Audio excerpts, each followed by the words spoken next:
Alright, just straight off the bat, this is me starting to actually record the audio of this video, and I'm just going to say a apology, just because I know for a fact I'm going to probably mispronounce a fair few names in this video.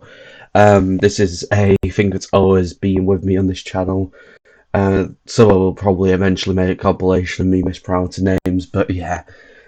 I just want to apologise in this specific video because I just know I'm going to fuck up heavily before even reading it out.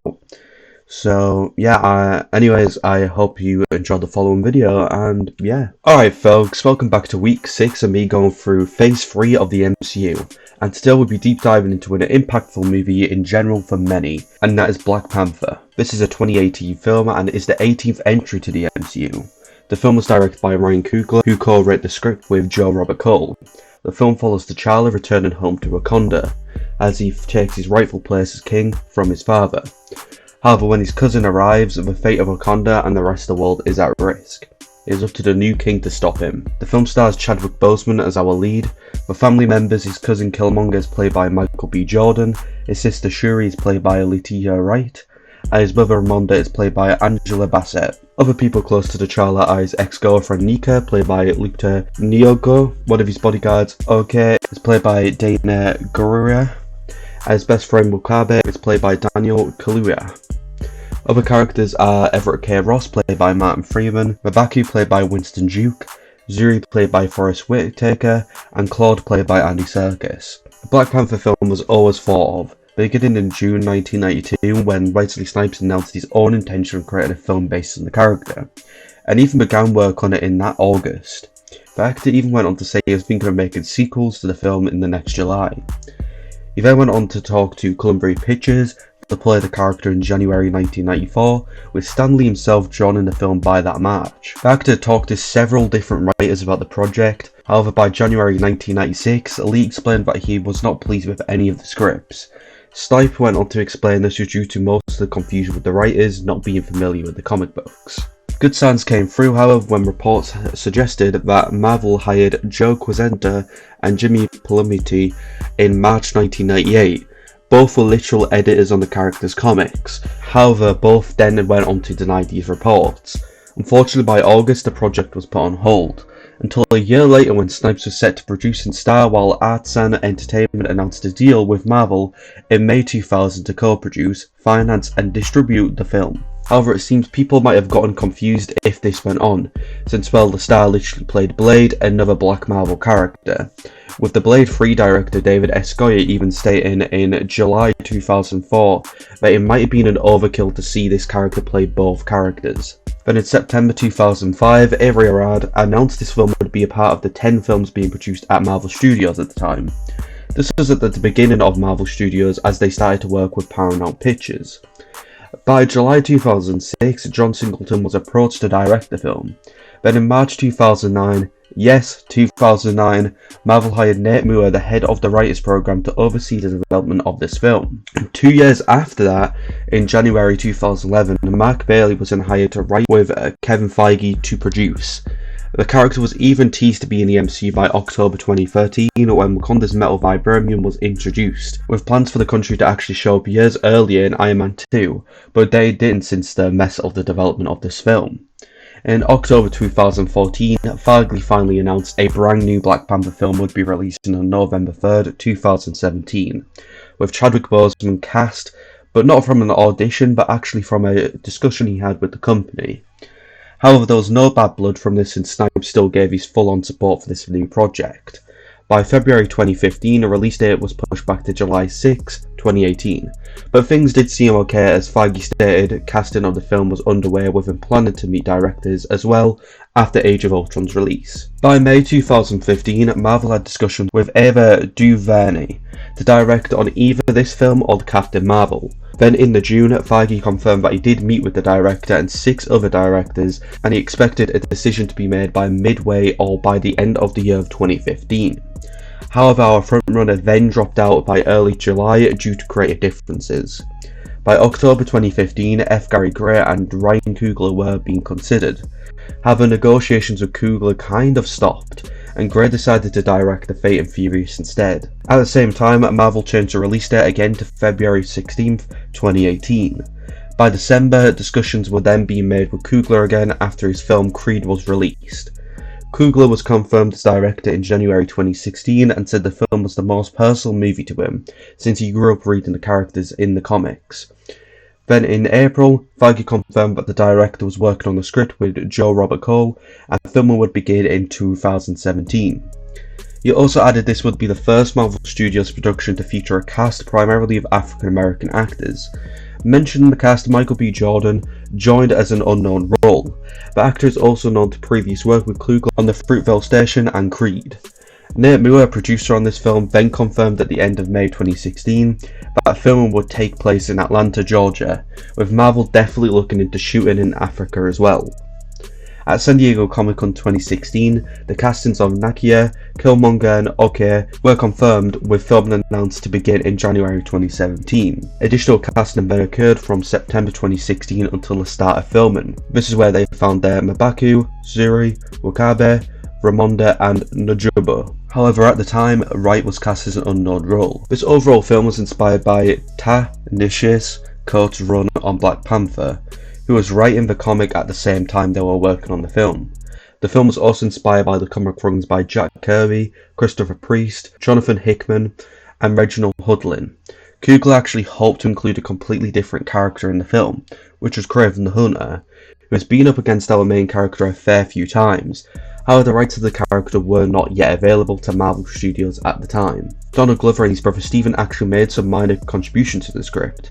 They mostly developed the relationship between T'Challa and Shuri. Feige described this film as being a big geographical action adventure that focused on T'Challa's family and him learning to be king, with Civil War introducing the character and country. Coogler's vision of the setting of Wakanda was inspired by southern African country, Lesotho. Their traditional blankets are even featured in the film. He overall wanted Wakanda to feel like a country with multiple distinct tribes, and even created his own quote-unquote Bible, which detailed each Wakanda tribe. Moore described this approach as a love letter to Africa. Principal photography began on January 21st, 2017, under the working title Motherland. The cinematographer was Rachel Morrison, who'd worked with Coogler on Fruitvale Station. Overall, she was very eager and even watched every other MCU film, and wanted to feature more contrasting colour in this one. She also got shown the before and after shots from Civil War so she could understand what elements could be catched during filming and what elements would be added on digitally. After filming started, on-set photographs revealed that Martin Freeman would reprise his role as Everett K. Ross. Marvel then announced that production was underway on January 26. Jordan actually joined the production later on compared to the core cast. This was so he could feel more separate than the cast, like his actual character. He even kept to himself on set. Additional filming took place in South Korea, where the city of Busan served as the setting of the car chase scene that even involved 150 cars and 700 people.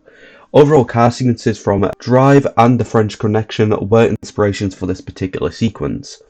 Hundreds of current and former students were hired as staff or assistant staff during the South Korea filming. Overall, filming in the country wrapped on March 27, 2017. Filming as a whole finished on April 19, 2017. The film was edited by Michael Shawver and Debbie Berman, with Shawver spending time on set during filming while editing at a suite near the Atlanta base. Berman joined the film after the initial director's cut had been produced, because Coogler liked the idea of having both a male and female editing his films. Overall, Berman felt she was chosen by Marvel since she is a South African and expressed a lot of interest in Black Panther during the editing process of Homecoming. The film's first post-credit scenes was actually originally meant to be a part of the actual ending of the film, but it was moved to the credits so they could actually end the film where it started. For the second credit scene, Coogler actually stated that Marvel didn't force him to feature any other connections to the past MCU films. However, he wanted to include Bucky and Wakanda in the credits just for some fun for the audience. Music-wise, composer Ludwig Göransson actually decided to go to Africa for research after reading the film's script. Kendrick Lamar produced the film's soundtrack with Anthony Tiffith. Overall, the album was released on February 9th, 2018, with a soundtrack featuring Göransson's scores was released on February 16th. The film itself premiered at the Dolby Theatre in LA on January 29th, 2018. The film was then released in the UK, Hong Kong and Taiwan on February 13th. South Korea then got the movie on February 14th and US then got it on February 16th. The film actually returned to 250 AMC theatres in the US from the 1st to 7th of February 2019 for completely free. This was to honour the start of the Black History Month. It was originally released digitally on May 18th, 2018 and on disc on May 15th, 2018. Both versions of purchase would feature an exclusive look at Ant-Man and the Wasp. It made $700.1 million in the US and $646.9 million everywhere else. Overall, it made $1.347 billion. It became the highest grossing solo superhero film, became the third highest grossing MCU film, became the 9th biggest grossing film of all time, and became the second highest grossing film of 2018. Critically, Rotten Tomatoes gave it a 96% from 525 reviews, and Metacritic gave it an 88 out of 100 based on 55 reviews. The film won a whopping 90 awards. This was credited to its costume design, soundtrack, direction, writing, casting, visual effects, and writing. Some even gave it the best film of the year and best fantasy/comic book film of the year. Honestly, to me, this film really stands alone and actually does feel like its own contained story. Something you could just watch without seeing any other MCU films. This is even including Civil War. Ryan Coogler was really the best man to hire as director and co-writer here. He once again created a film that is smart and energetic. In some scenes you can even have jokes, actions and commentary all in one, which very much works. But overall production and costume designs are the best so far in the MCU.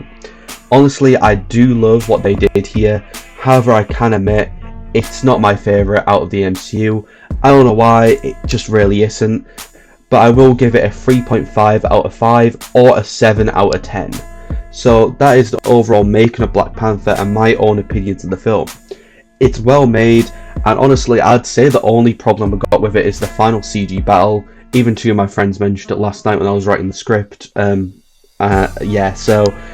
that's the only problem really I have with the film. Honestly, this is so far the one I've researched where you could tell there's so much work put into it. Big up respects to Ryan Coogler, and that's all I really have to say.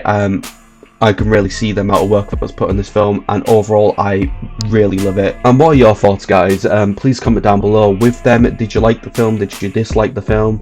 Overall, if I missed anything out, you can comment down below with extra facts about the film. I'm sure other people would love to see that. And if you've overall just liked the MCU video so far, please make sure to like the video and subscribe. Honestly, commenting and subscribing isn't the main priority to me. The main priority is talking about something I love, but it's also an extra perk if you get what I mean. So yeah, that's all I really have to say, and I'll see you next week in the next MCU video. The real question is, what are those? What the fuck what do you mean? How? How have you... Ah, man. You're just ruining it. Look at my lips. You're ruining it. Ruining.